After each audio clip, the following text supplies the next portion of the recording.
case briefs, and so much more. LSData's got what you're looking for. The case of Toms v. Calvary, Assembly of God, Inc. that came before the Court of Appeals of Maryland in 2016 was an examination of whether the liability for an unusually dangerous activity leading to harm could be construed, even if the responsible parties weren't necessarily negligent.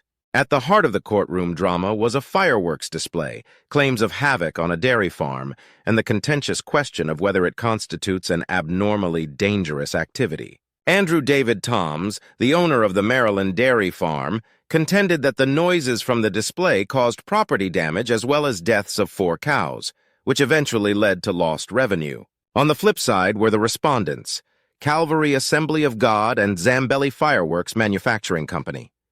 They maintained they had followed all the regulations and obtained necessary permits for the display. The skirmish began in the district court, where the scales of justice tipped in favor of Calvary Assembly and Zambelli. Unwilling to accept defeat, Toms elevated the matter to the circuit court. In the end, however, the Supreme Court upheld the lower court's decision. The judges asserted that the lawful discharge of fireworks did not fall into the category of abnormally dangerous activities that warranted strict liability. The appeals court's ruling provided a reprieve for the church and its legal fireworks display. It held that the evidence presented by the petitioners did not sufficiently link the fireworks display to the reported damage, and as a result, the respondents could not be held strictly liable.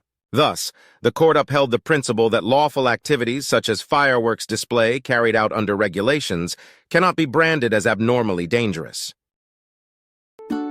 Case briefs and so much more. LSData's got what you're looking for. Visit lsd.law, elevate your mind, leave the stress of class.